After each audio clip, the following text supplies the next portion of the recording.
Happy New Year's, guys! It's me, Alana B, and I put together a super secret surprise for both you, our loyal listeners, and Scott. If you haven't been over to our YouTube channel, go check us out. It's at the @ Gilded Trash, GILDED Trash, on YouTube. You can also find video versions of most of our episodes, along with some pretty fun reels that Scott and I each created throughout the year. So head on over to YouTube and check us out at Gilded Trash. Night, turning the lights off tonight. Oh, I look too washed out. No, not at all. You look good for me. You look good for me. That's what she said. Can you believe it, babe? Welcome. Yes, I can believe it. We're already in episode 3. Unless you mean Jesus, then I might have trouble. Stop it. All right, anyway. Episode 3. Yeah, already. Oh, the new season. Okay. I thought you meant all up. I was like, this is like... This is our 13th episode, all up. Yeah. 13. Yeah. Lucky 13, eh? No, I like the number 2. Was that place we ate at in the Outer Banks, did it have something to do with 13? Lucky 13? Yeah. It was Lucky 13. With the good soft shell crabs, you know where I'm talking about. Yes. Up in, like, Benag's Head or something. Kill Devil Hills, maybe. Yeah, maybe it was Kill Devil Hills. I don't remember. Somewhere up there. Speaking of soft shell. But the guy was from Pittsburgh. He's out there rooting for the Penguins, baby. Hey! Yeah, that whole joint had Steelers gear in it and stuff like that. But the soft shell crabs were, the best soft shell crabs I've had. They were top notch. And them girls said he's back there shucking and cleaning them all day. None of that was said. Yes, they were. Those ladies that were sitting next to us, they said he's been back there cleaning them all day. It's what he does on soft shell day. That's why they only do it one day a week, because it's so fucking good. Okay. They couldn't put all that kind of work into it every day of the week. And he went to my alumni IUP. To be clear, I didn't graduate from IUP. Right. You went there for a party one time. And couple parties, couple weeks. Messing. But yeah, no, we're back at it here. What do we got? You just got done recording a whole other podcast. Yes, I did. Oh my God. So Trash Panda Social Club. I'm going to be dropping clips this week. So excited. My first guest, 2 of my favorite content creators on TikTok, Beautiful Fucking Chaos, BFC, and Hobag, HB. They're my bitches. They are great, and we had a lot of fun. It was a cool time. Let me tell you, I'm really comfy right now. You look really comfy. Now that I'm leaning back, baby, we're just gonna ease on right into this. We're just gonna slide right on in there to these deep tones. Son. Oh my gosh. So what else? Oh, you were just talking about soft shell crabs. You had soft shell crabs last weekend. Not as good. Not as good. But everything else was great. Yes. Rube's Crab Shack in Emmitsburg, Maryland. Holy hell. Yeah, everything was great. Not crazy about the soft shells, just because, like you said, the breading wasn't quite as good. And honestly, I'm a soft shell connoisseur. Like, the shells they weren't hard, but they were like, I like it to just so soft and gentle, like a baby's blanket. I like it to be like that. How many baby's blankets have you eaten in your lifetime? And they're soft. I've licked quite a few. So weird. So weird. You don't ever lick a blanket because it's soft? No, those blankets, the fuzzy ones that used to have the satin rim across the top, like the satin whatever border. I did used to suck on the satin. Is this bothering you that I'm so relaxed over here? Why would it bother me? Because I'm just like, I am in it, baby. I'm like, did you ever watch Shane Gillis on a podcast? He's like got his feet up, I've seen him like laying down on the couch.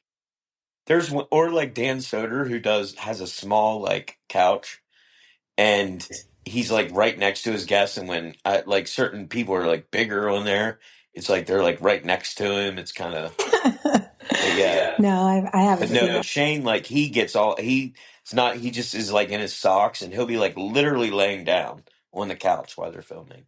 Like he's on a psych He couch. does it all the time. I mean, he's totally comfortable, and that's the attitude that I'm taking now.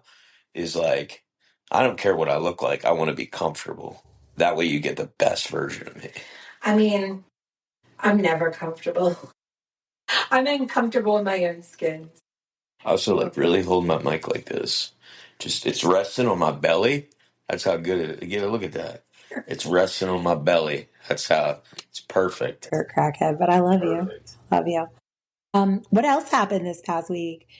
Ooh, I did stand up for the second time. Oh, yeah, second time. It was great, great, great. It was way better than your first time. Your first time was impromptu. Like you didn't even really know you were going to do it. You had an idea. You're like, I might do it, but like you didn't sit there. This one you prepared for. You worked. I mean, Practice. yeah, you practiced. You wrote. You did the real deal. I need to get that away from my face. Yeah. It's a comfortable thing, but I like it. Yeah, no, I like it close to my face, but it's not good for me. It's not good for you. It gives you iridium. No, well, regardless of what it gives you, the mics are really good. So when I was in high school, I was in it was called forensics, which is weird. Yeah, it is weird. It's weird that it's called that because what we actually did was competitive public speaking, right? Well, yeah. When you get done this, don't let me forget this. Science teacher, forensics. Go ahead. Okay. So one of the bits that I did, I competed in. So I competed in comedy performance. I competed in dramatic performance. I competed in radio broadcasting, which I actually won states in.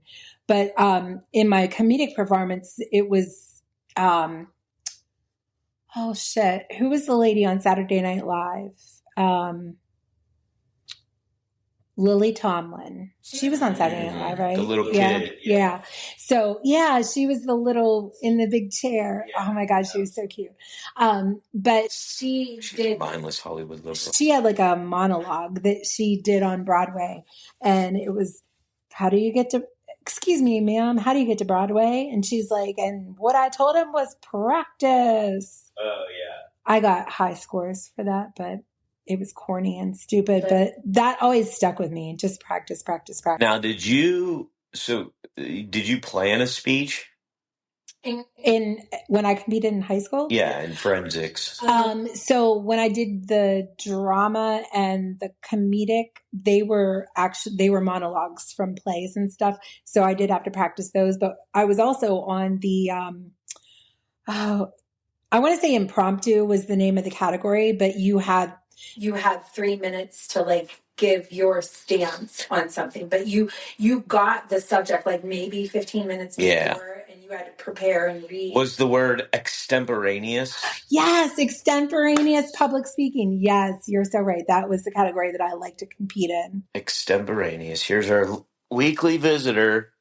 Here she is. Say hi. Say hi, Mom. Oh, Sally Owen. Sally Owens. All right, go bedroom. Our practical magical cat. Extemporaneous speaking, yeah, I did that. You had to have 15 minutes. I was a big public speaker back in the day, buddy. I was the best, and I mean that with every bit of my soul. I was the fucking best. I'm teasing. No, but I was good. I was. No, I was so good at those things. Anything that I competed in the FFA thing, because it was just all like public speaking. Like most kids haven't figured out how to bullshit in front of adults yet. I mean, they know how to lie, but like to really bullshit an adult, you got to have like some good shit. So, and I was really good at that. So, I mean, because that's who was judging you. So, yeah. So I always knock those things out of the park. Plus, I just, you know me, I'm just completely full of shit. Extemporaneous speaking, that's what I do on a daily freaking basis. Give me a topic, I'll make shit up. What did you say the other day? You said somebody's name. And I was like, he's making that up. Billy Nichols. Shout out if you're listening. Billy Nichols. I was in jail with him back in the day. Oh, that's right. So while we were at our seafood dinner, I don't even know what you call it. My son's grandma. Yeah. My son's grandma. Right.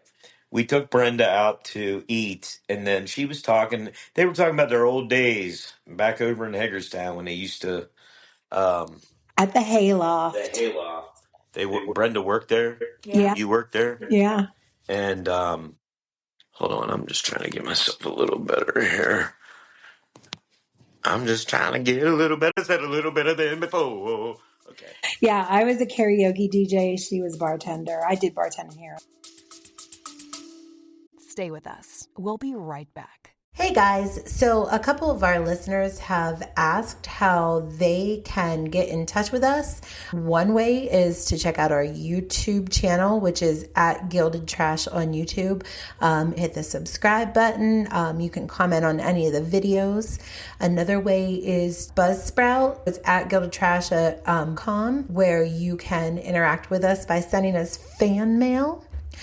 If you log into gildedtrash.com, you can scroll down to the bottom of the page and you can submit any questions there. You could also email me directly, Alana, ALANNA, at gildedtrash.com, or you can look for us on social media, and that's way too many handles to mention.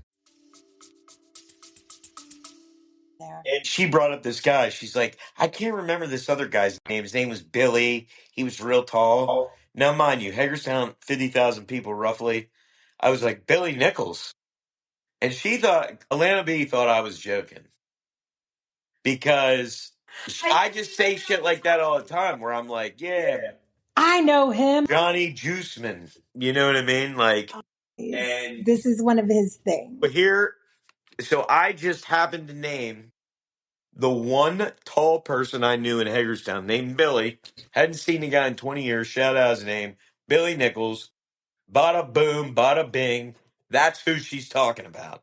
And I mean, to be fair, he is really tall. So how many? If you happen to know Billy's, and he's the only tall Billy that I know. Right. If somebody said tall Chuck from Pittsburgh, I would fucking know who they were talking. Right. That's exactly right. If you've ever met him, that's probably who you're going to refer to as that person. Yeah. No, you're right. Plus, it's just there's a number of other things that led to that being. But it's just out of context, knowing that you do that so much to people. Like I'll be like, remember that guy that we met at that restaurant in Virginia? And you'll be like, oh yeah, Bob Joe Mack. Schwarzkopf. Like what? No. It started because I used to do it to my mom all the time. Anytime she'd start talking and telling a story or taking a phone call, I'd be like, "Who was that?" Debbie Ebersole. Which really combined two people. There was plenty of Ebersoles around, but there was a lady up the street named Debbie, but her last name was something else, so I just started calling her Debbie Ebersole. And so I used to do it to her all the time until the point that basically I think people started to believe that Debbie Ebersole was real. I mean, I'm sure that she is, but she wasn't anybody that we knew. It wasn't the one you were. It wasn't anybody we knew. She's hanging out with Joe Schwarzkopf and Billy Nichols. Oh, so I know whenever I was doing the promo. Oh, no. First, before I jump into that, you wanted me to bring up forensics. Oh, yeah, forensics. So one time in 8th grade, when you were I was signing up for my high school classes, and every teacher, especially like if you were going into like the AP classes, you had to get the signature of like the teacher you had now to let him know that, yeah, I think he's ready for, a more advanced class. And the science teacher's like, what do you want to do when you grow up? Because I wanted to take biology in 9th grade, which you didn't usually do. It was usually 10th grade. But regardless of any of that, he's like, what do you want to do when you grow up? And I said, forensics. He's like, what in the hell do you want to take biology for then? And I was like, what are you talking about, dude? CSI is nothing but biology. Like, I was like, what do you even mean? I had no idea that forensics had I just thought it was like blood spatter. DNA shit. I mean, that's what we've come to know it as today, but apparently it's also public speaking, and I don't know. Yeah, it's got something to do with that. I don't even know exactly, to be honest with you. I just know that it's a thing. Like, it can be used either or whatever. Oh. Forensic science, I think, is the word that you want to use when applying to science, as opposed to regular forensics. Agree. Yeah. Agree. See, you learn something new every day. Oh, sorry. Yeah, get it together. I was looking at my Get it together. What do you got? So last week we talked about SNL. We did. And we brought up the clip "Don't Look Back in Anger," which is my new favorite. John Belushi at the gravestones. Yes. Yep. And then I just wanted to look at his date of death because I was curious as to whether or not I was hitting correctly that I was like 7 when he died. I was correct. He died in March of 1982, and Scott, the comedian, was born in October of 1982. Belushi died when he was at his rock bottom at the age of 33. Scott hit his rock bottom, hopefully. That was the only one you'll ever hit, at the age of 33. I don't know about that.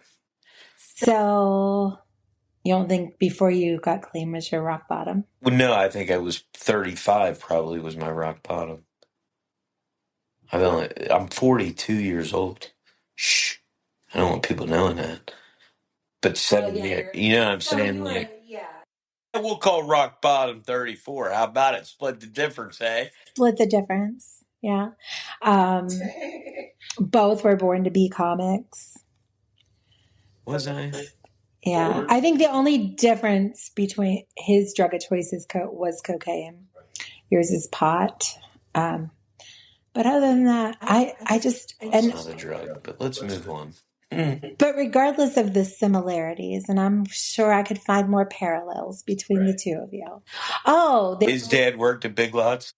My dad worked at Big Lots. Big Lots wasn't even. My mom was a school lunch lady. His mom was a school lunch lady. He played a school lunch lady in SNL. Oh, you guys were both in rock bands when you were 16-ish. So that's a thing. But no, regardless of the parallels, there's just something to be said for how much love that at 7 years old I had for a man that was on TV who was not very, I mean, it's not like he was super hot or anything like that. I was just attracted to his soul, and then the same attraction that I have for his soul ends up having the attraction for your soul. I'm just saying that I could be John Belushi. I think that you're John Belushi reincarnate, and that you're put on this earth to do the second chance that he didn't get in the first time. Perhaps. Because you didn't pick up your comedy until after you hit your rock bottom. Right. A lot of people do it differently. No. A lot of people dive right in. I think. But anyways, just wanted to bring that up. What else do we have on our... Oh, and what else we did last weekend, which is my favorite thing. It's a whole vibe. 80s movie weekend. I forgot about that. Goonies. Start off with the Goonies. So any great 80s movie marathon starts off Goonies because, I mean, Goonies never say die. They never say die. It's the best movie of all time. Anybody that didn't want to be a Goonie, I mean, what are you even really doing with your life? If you didn't want to be a Goonie, what kind of childhood did you have?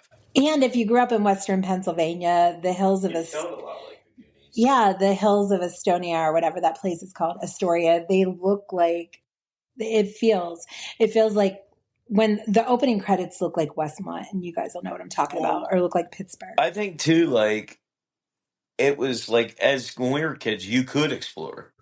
My mom never checked on us. Never. We were out running, exploring everywhere, especially when we moved up to, wherever that, Upton.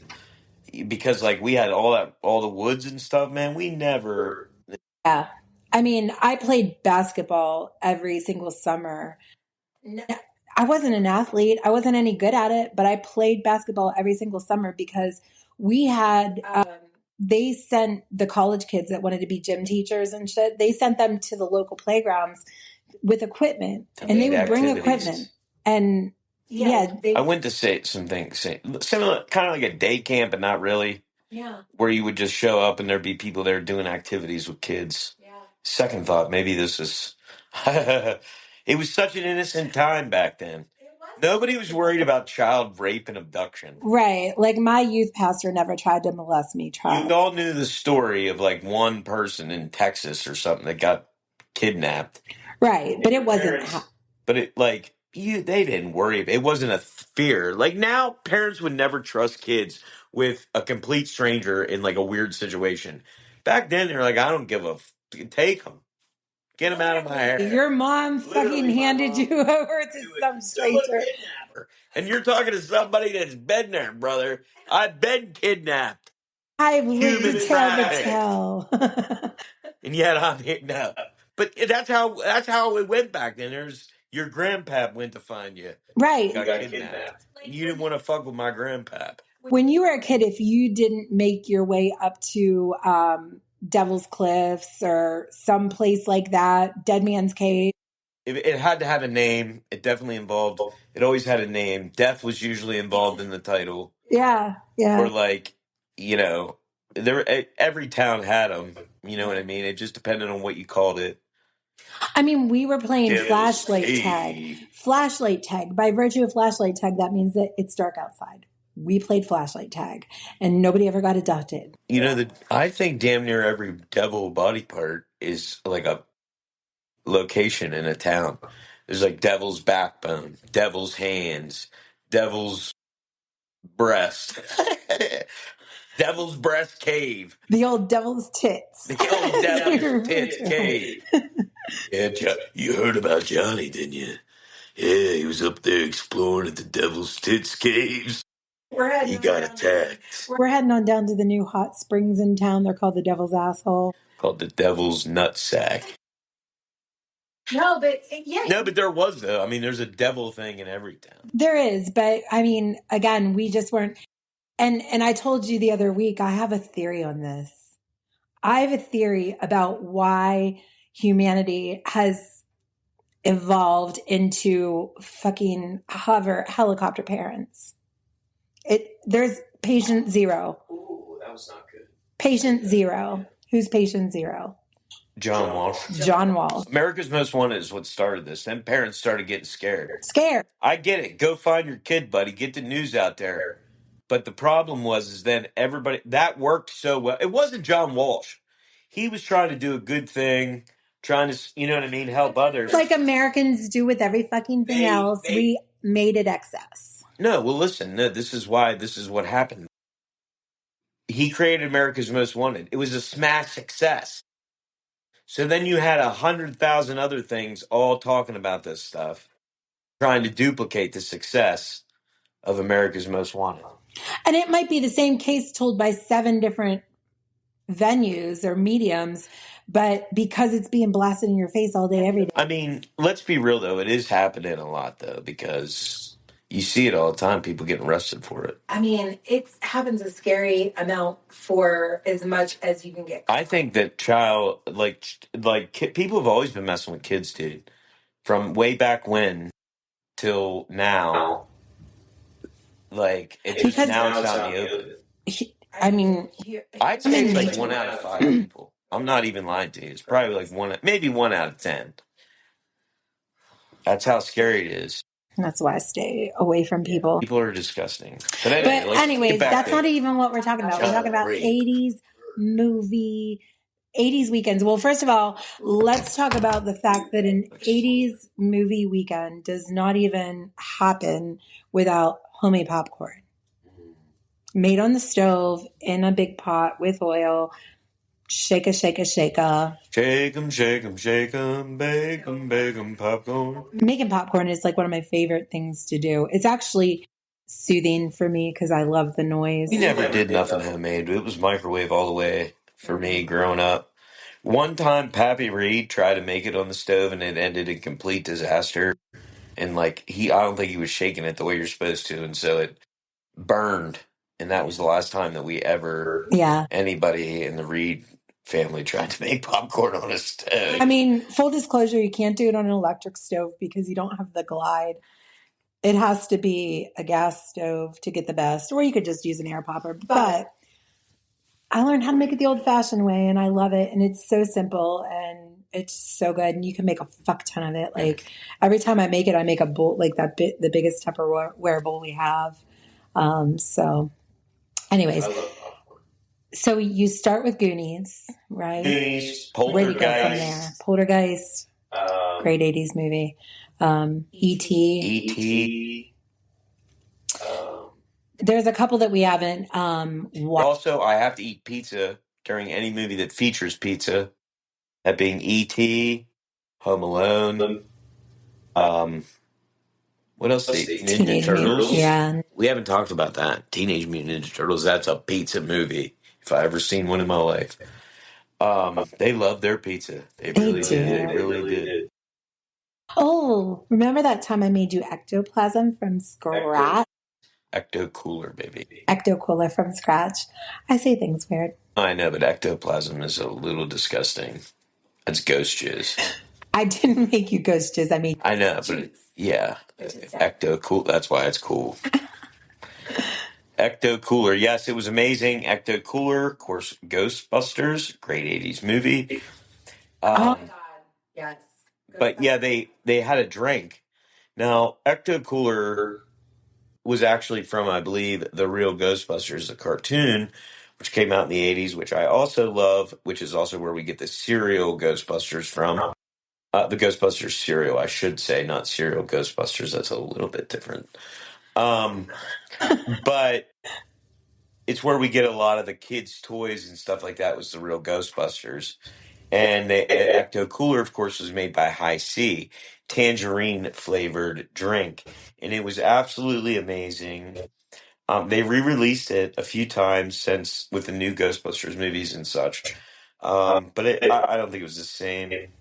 But yeah, you made me a homemade recipe one time that was pretty goddamn good. Pretty good. Tangerine juice is better than you think it is. Let me just say that. But the recipe called for some apricot juice as well, or apricot. I don't know how you say that. That's what makes it special. It is what makes it special, but That's what gives it the ecto. It's what gives it the ecto delecto perfecto, my presidential predicto. you're a nut.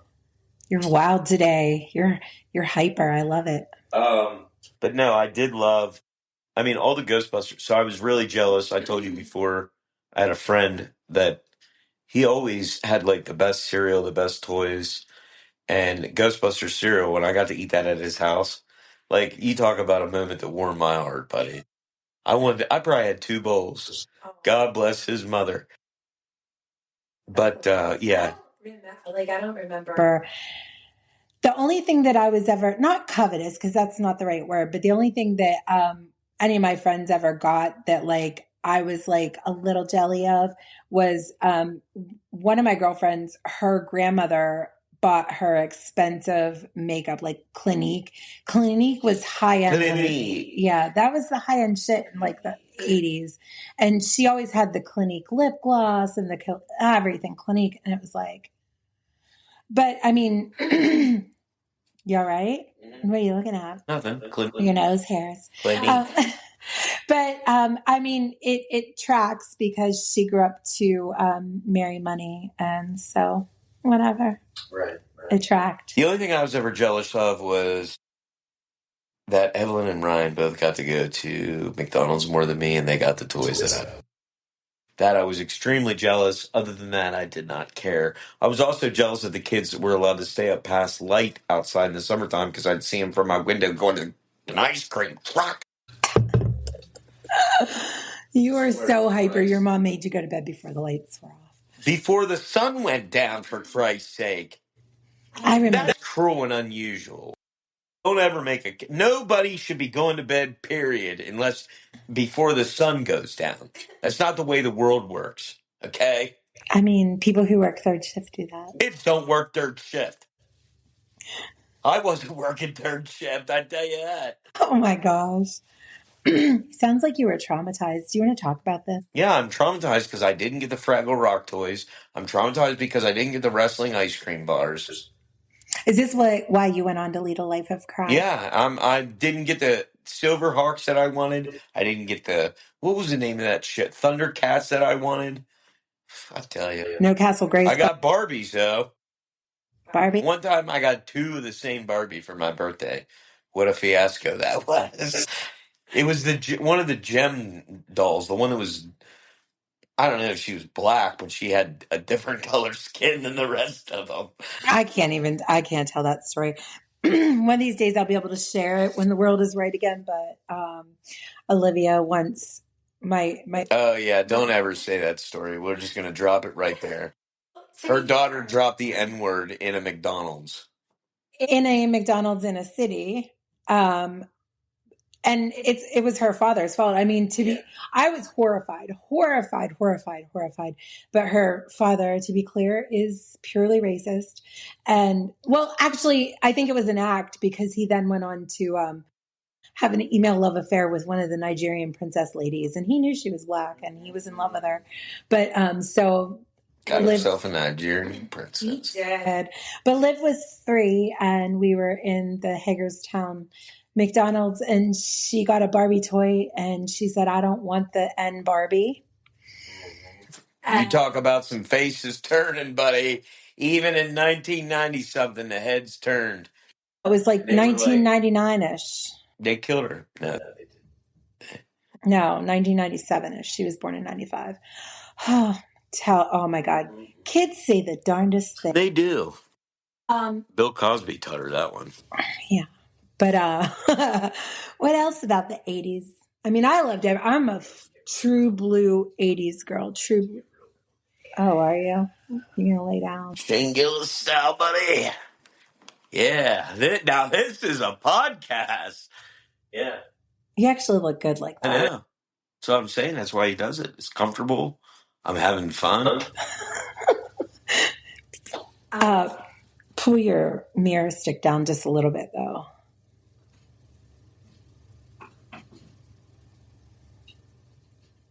Okay. I mean, if you want it to be above you, that's fine. I do. Whatever. Oh, I see what you're saying. You trying to be sexy? How you doing? Whoa. Oh, my Leon. That feels a little more invasive, but I'm good. Let's go. Well, you still look good. Let's go. That's okay. So 80s movie weekends. Do you want to say anything to wrap that one up? Nope, I don't. Lots of good 80s movies, but I love having a good 80s night. We have one about once every couple months. Yeah. Get some pizza, some popcorn, and some snacks, and you're ready to go. It tastes like nostalgia, and as we know, that tastes the best. Nothing tastes better than nostalgia. That's what America, like, if I've learned anything about business, about anything, America, nothing tastes as good as nostalgia. People love to eat and experience things from their childhood and, whatever. You know what else America loves? Cigarettes. What else America loves? Crack. America loves a good sob story. They do. They love a good sob story. And you know what sob story was in the news this week that got everybody all up in arms? DJ Daniel. This kid is so cute. Oh, is that the little black kid? Yes. Oh, I'm with you. Yes. His brain, like the way he speaks is just, it blows my mind. Nothing crazy when there's like an articulate little kid. Articulate kids like they blow my mind. Like I can't even, it's the most incredible thing to watch. Like their little old souls packaged in a tiny little package. But I'm only bringing that up because it's viral. Obviously, whatever happened, it wasn't even the State of the Union. It was the congressional address or whatever he does. Yeah, that's the State of the Union. No, the first one that a president does in their term is not called a State of the Union. It's called a address of the joint. That sounds like some technical jargon. It's the State of the Union. Put it that way. So, anyways, Democrats didn't clap for DJ Daniel, who has cancer and who Trump inducted into the Secret Service, right? So, Secret Service Hall of Fame. Why I'm even bringing it up is because I put a video up of me ugly crying to him getting inducted into the Secret Service. Within 10 minutes, that video had over 400 views. I put a video up promoting positivity or trying to promote the podcast, and those videos get 100 to 200 views. What the fuck is up with the analytic? What the fuck is up with the algorithm? I'm going to tell you. Humans love a good sob story. They love drama. They love a car wreck. They love sadness. And this is no more proof positive in the fact that I am the greatest American Idol handicapper that you will ever meet. I can tell you based on their backstory how well they will do in the competition. And I mean, I'm deadly accurate. I mean, it's uncanny how accurate I am about this. Like, if you're watching American Idol with me live, I can give you betting odds. I would love to. I would love for a casino to hire me and do live handicapping of voice competitions. Not because I know voices, but because I know America's racist hearts and who they vote for. And I know a sob story. And I can tell what they'll respond to and what they won't. And let me tell you, do I have a lazy eye? No, the video glitches. It like stops working. No, it's not that. It's like when I'm looking here, it looks like I'm looking at it and because I'm only looking at a little. Every once in a while, your eye does wander, but we're not going to That talk does about run in my family. It does. It with the men like you, any man in my family, you catch them looking at it wrong way, and they'll give you one of them. I'll go that way. Okay, it's going. It'll follow you. Stop. Yeah. But anyway, Make one hell of a skeet shooter. Who said that? Theo Theo. Vaughn. We're talking about his girlfriend, Paula. Yeah. With a lazy eye. That's my family.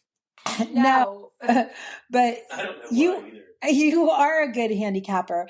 And remember the fucking stripper. She was a reformed stripper. That's all. Was she a good singer?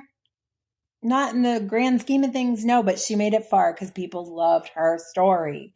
They wanted to raise her up on a platform and give her what she had coming that she's been struggling for, whatever. You can tell, and like I said, and you have to. Well, the hard part is predicting when America, how far that sob story will get them, whether or not it'll overcome America's like their racist tendencies in voting, whether it'll overcome their gaysist tendencies in voting, whether it'll overcome their inability as a singer. When America, like, how powerful is that sob story? You get somebody out there that lost both parents, every brother, sister, grandparent. They have cancer. They're winning everything, baby. No, actually, they won't. Because here's the thing: is America will only take it so far, and that's when you see. That's why you see things like certain. You can see anomalies in the winners. Right. Like I say, America's racist.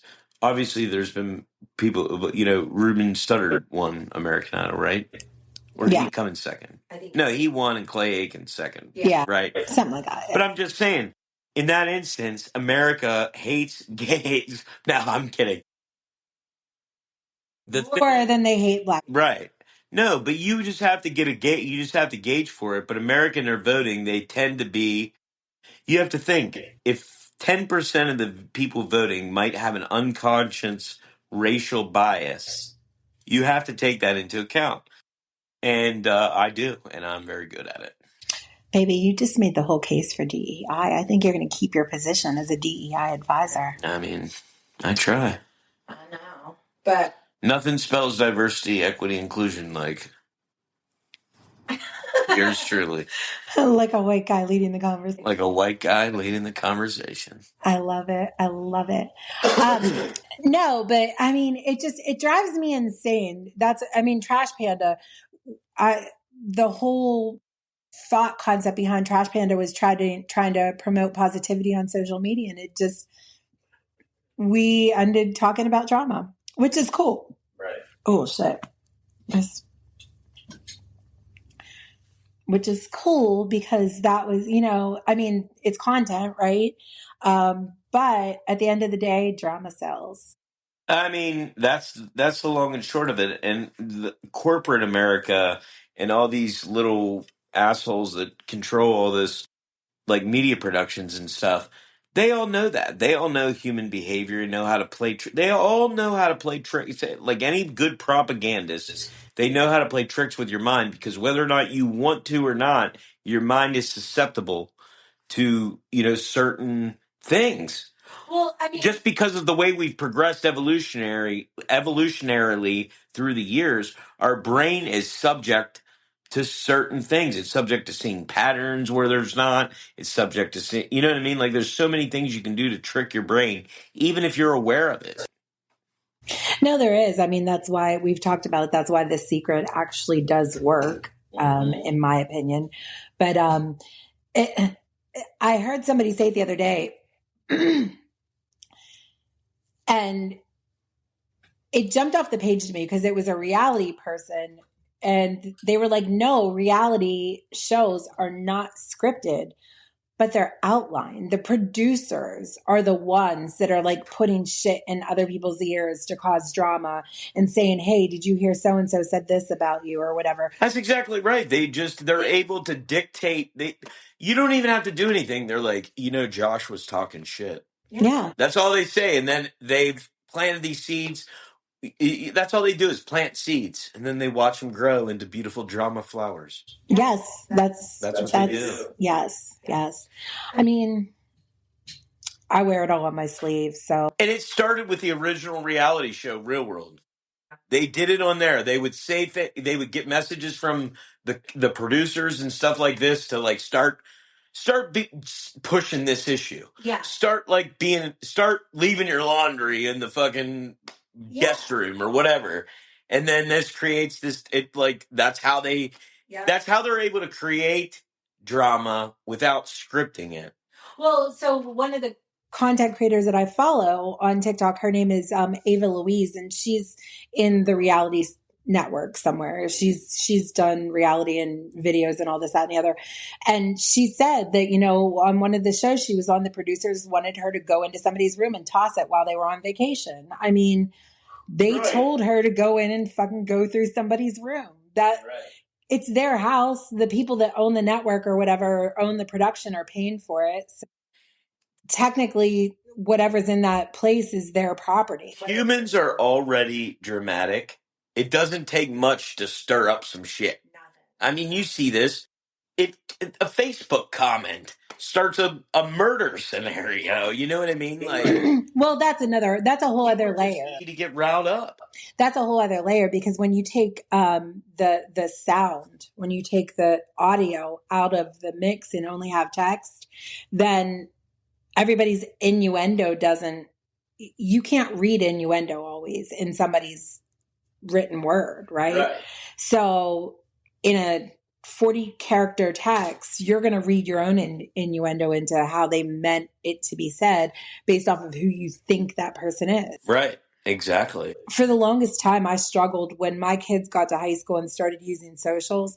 I struggled when they put up song lyrics because I didn't understand that they weren't like going to go pop a cap tonight in somebody's ass, that they were just feeling the vibe of that song in the moment. And that was just that. And I see, it's funny when I see the old people commenting on like, what are you saying there? And they're like, it's a song, grandma. It's a song. I remember when I was a kid, DMX, blood of my blood, flesh of my flesh. I think the name was the name of the album. He's like covered in blood on the front. Anyway, there's a song in there called I Don't Give a Fuck. And my mom found the CD case because I had a great big book. My book looked like the what do you call that thing in the Bible? Like the Day of Judgment, the book of the book of the living. I don't know, whatever. Like a big book. It looked like my CD book. It like opened like the greatest book of ever. It was so big and so thick. It looked like a. And to this day, you still owe Columbia House $2,574. Probably, actually, I think I owe him a nickel. It was 90 CDs for a nickel. But regardless of any of that, I had a great big book of my mom, so I threw the CD case out while my mom comes down the stairs. And my mom, who never cusses ever, she just looks at me and she goes, she's got it in her hand, but I don't really see it because I'm like not right there. And she's like, I don't give a fuck. And I was like, what? First off, whoa, about what? And then she's like, that's the name of this song. I love it. But it was just funny that I don't give a. That's not how the song isn't it. I don't think DMX is like I don't give a fuck. You know what I mean? He's like I don't give a fuck. But my mom phrased it as a question. Which is what you can do with the word fuck. I don't give a fuck. Fuck. Miyagi put a sneeze on that one. What else do we got? Oh, ooh. You asked me what we got going on next week. So, We got Scott Kelly's. Oh yeah, his special's dropping. That's going to be fun. We're going to go to a watch party for that. That'll be a lot of fun. But right after that, and before your next show with Scott, in between the premiere and the next show is dun, dun, dun, dun, my favorite holiday next to Halloween. St. Patty's Day. St. Patty's Which Day. can only mean one thing: corned beef and pastrami. My two favorite words ever. Corned beef, pastrami. I was joking with the ladies earlier. My husband is a refined meat man. He is the meat man. He is the meat corned beef, turning that bad boy into pastrami. Well, I mean, you're brining a brisket and then turning it into pastrami. I guess it's not really corned beef unless you make it like that. But you can buy corned beef and make it into pastrami by smoking it. That's the whole idea. Yeah. And let me tell you, it's like I like to call it God's penis. Is that what you call it? Did I know that I was eating God's penis this time? But I do like to call it's God's gift to mankind. I mean, it's probably hands down the best meat that I've ever eaten outside of seafood. Pastrami is like, it really is. It's if I'm dying, I think that's what I want for my last meal is some good pastrami, bro. It's like everything you love about every meat that you've ever eaten when it's smoked, because it's like got all those great salty flavors. The fat from the brisket just makes it so tasty and tender. And that weird coriander flavor that like pops out at you every once in a while. It's like black pepper, coriander. Just heaven. But I mean, obviously I grew up on the traditional style. My dad. I love regular corned beef. Yeah, my dad's 50% Irish. And I mean, it was like murderous. Yeah, he's 50% Irish, 25% German, and 25% Ukrainian. 5% all up in your ass. Ukrainian. I don't identify with the Ukrainian side anymore, even though I'm pretty sure that's where I got this luxurious hair. Anyways, so yeah, like the cabbage and the potatoes in the brine. Oh my God, it's just so damn good. Oh, the cabbage and the potatoes in the brine. Oh my God. So let me just start off this by saying that I never even ate corned beef, cabbage, and potatoes until I met you. I love that. I mean, I think I might have had corned beef. Right, sure. Or pastrami. Like, I think I had that for sure. Like in a sandwich, but I didn't even know, like, we didn't do that back in Franklin County. We didn't do cabbage and potatoes. The closest thing we came to eat to something like that was my mom always made sausage, green beans, potatoes. Right. And just like baked in a casserole. And sometimes she would use like regular sausage, but other times sometimes she would use kielbasa. Kielbasa. Can we get an official interpretation there? No. It's kielbasa. It's kielbasa. Kielbasa. That's not how it's said. But we say, like I say, kielbasi. Kielbasi. No, I know, but I think that's the proper way to say it. We need to get into this. I'm going to research the proper kielbasa, kielbasi. Kielbasa. Kielbasi. Cavassier. I'd like some Cavassier, please. You remember that? Tim Meadows, the ladies' man? Yes, I do. Ooh, it's a lady. I'll take some Cavassier. We're not big drinkers, so we're not. I mean, so will we do a green beer on St. Patty's Day? Probably not. I don't ever do any beer. I mean, I do beer, but I only do. Well, I shouldn't say that. The only beer product that I'm drinking that's not a small brewer, you know what I mean? Like an IPA or something. The only thing that the only canned, like, national beer that I am ever drinking for any circumstance is Yingling. Right. Like, I don't drink green beer. I don't drink this on this day, this on that day. I want Yingling. That's what I like. Have you ever done Guinness? Yeah, it's disgusting. Yeah, I don't. It's nasty. I've done the Irish Carbon. And I love a good thick beer. You know what I mean? I love IPAs. Like, you know me, I love those things. I love a good hop. I love a good whatever else that is. But I cannot do. I can't do Guinness. It's just nasty. Yeah, I can't either. No, I'm with you. I'd be in shit out of luck if that's all there was. And we can't bring up. And the Irish can kiss my ass. We cannot bring up Saying St. Patty's Day without bringing up State Patty's Day. The one time we got trapped. So State College does their own thing. It's called State Patty's Day, and it must be like on a Saturday around the State Around Thanksgiving, Day. yeah. Well, no, around St. Patrick's Day. Yeah. Thanksgiving. It sounded like you were going to say Thanksgiving. But we were just out driving around. We were having a good old time, and we ended up driving into State College. Who knows how we got there because we drive all around.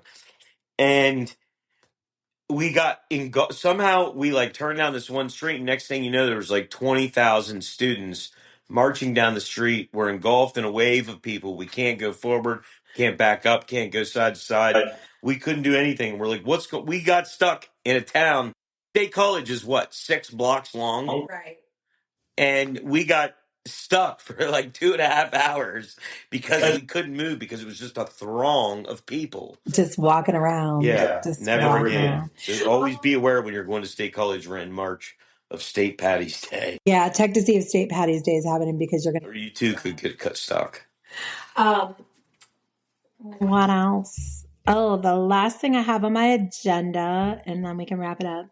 So I saw this video on TikTok this week where I love following like the lore on TikTok, like the ghost.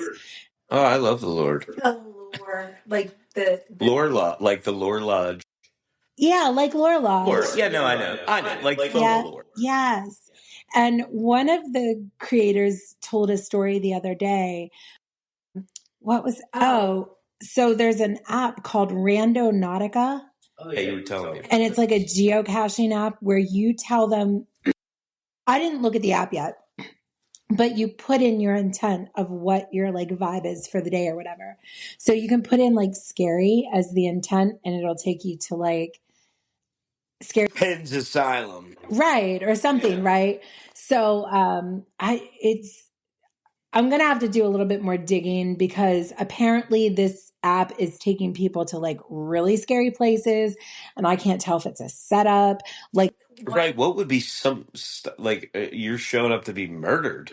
Right. Like when people went to an abandoned house and the girl actually fell through the floor while they were creeping around in there. Who would allow this? Right. That's what I'm saying. So like I need to do a little bit more digging on this, but it reminded me of my most favorite scavenger hunt of all, which was kind of like geocaching on steroids, kind of not. It was really fun. Back during COVID. Yeah, during COVID. We got wrapped into one of the weirdest contests with some of the weirdest people you would ever meet. Yeah. With good intentions, but the whole thing was a shit show. It was a shit show. So this guy that invented Jelly Bellies, David Klein, the candy man, go watch him. There's a documentary about him. I'm not going to go down that whole rabbit hole. He invented Jelly Bellies. He sold it. He went on to make other candies. He's like a candy wizard. He is the real life William F. Wonka. Yeah. And he's invented many candies. He has a series. He has like little midgets that are orange that follow him around and help him do things. Oh no, that's not him. He has a couple of people that help him. They're not orange. That help him. We don't know what shape they are, but he is blueberry shaped. He had a contest where he was going to give away a candy factory. It was called the Golden Ticket Challenge, and there was treasure. I say treasure hidden in each state was going to do a battle, and then there was going to be one. If you won the state one, if you found the state treasure, you got $5,000. And so, kind of like the book, The Secret. That's what it's called, right? Not The Secret that we always talk about. Not the Rhonda Byrne secret, but the secret that's the treasure hunt. The Secret, the treasure hunt. Yeah, it's very similar to this where there was each state, there was a series of clues. You had to pay I think it was was it, $50 or something per ticket? It's only $50 for the entry fee. So we ended up where we lived at the time. We were actually able to enter both Maryland and Pennsylvania. Right. And we could have actually entered Virginia and West Virginia, but that was Right. But yeah, I mean, you have to be able to drive all over the place in these places and have time. Right, because you have to be able to cover the whole state if, in fact, you... Right, because the clues could lead you to anything, and they were pretty vague. And we were partnered with my brother and his wife. Yeah. And we were working together. You were allowed to work as teams. So we covered both half of the states. They covered the east half of the state. Right. When we did Maryland first. So that gave us a practice run. And like we were out in Western Maryland, they were over like down around the city and stuff. So like we were like all over the place and, you know, investigating clues where we thought this might be. And well, then Pennsylvania came and Maryland got solved pretty quickly. There was an issue with the first time. They had to do it again, do a second location. It got solved in a few hours. Yeah. Some of them were really quick. Yeah. Pennsylvania's went the whole day. Nobody got it. This was like a Saturday. Sunday, we actually came up here to the house that we're in right now, our house, but at the time was her sister's house for a party. We were up here and we noticed something in the picture. There was a picture of the clue. So we knew that if we could figure out where we thought it was, that we might be able to use this kind of visual clue to figure this out. And I don't even know how it really happened, to be honest with you. They released a second clue because nobody found the first.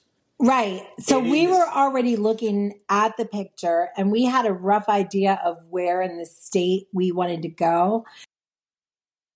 Then the second clue said something about bombs that don't kill or something like that. Bath bomb. And it was bath bombs. And I remember I was sitting on the steps out here and I was like, I wonder if it's bath bombs. And then like, just as we said that, your brother texted us and said that they believed it was in Bath. They thought that this other clue led up to this at a park there. And we're like, oh my goodness. So sure enough, I Googled images of this park.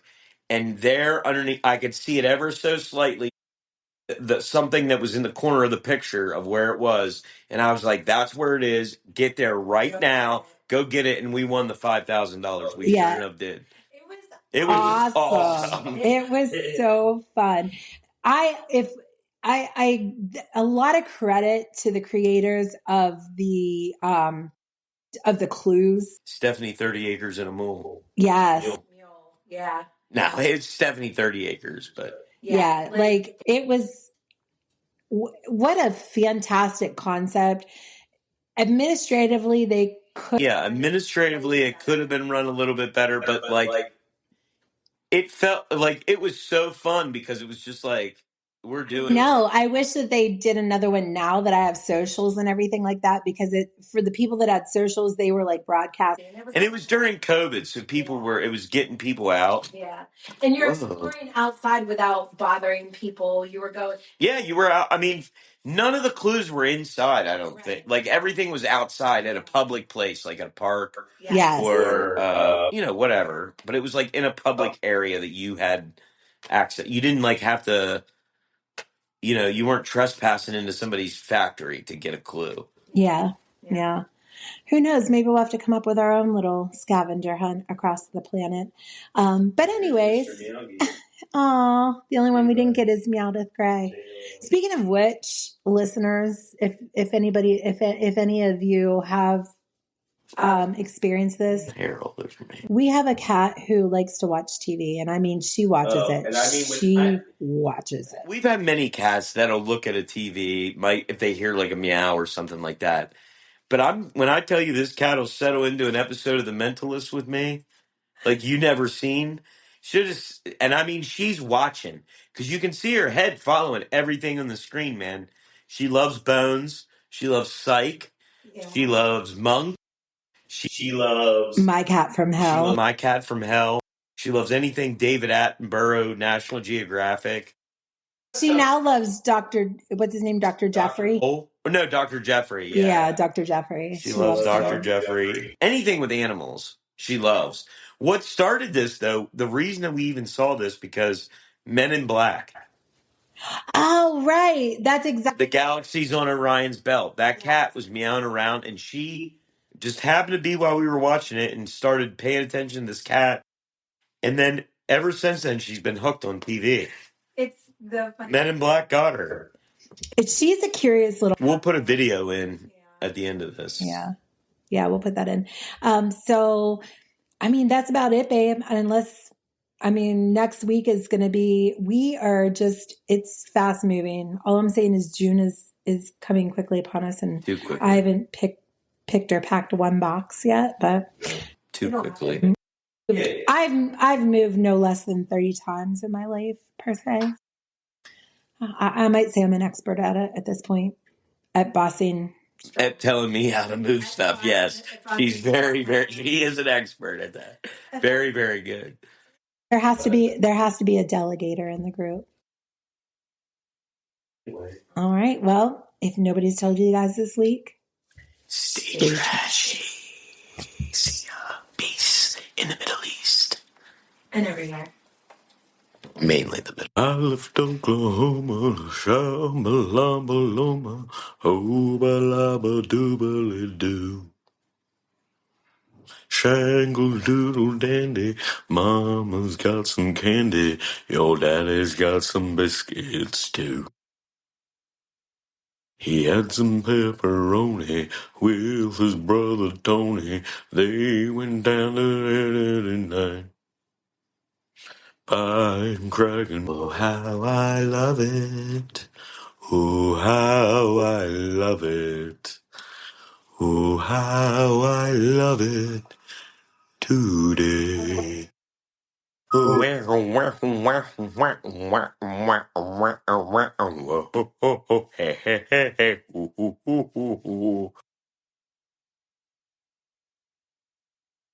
God damn it, Donnie.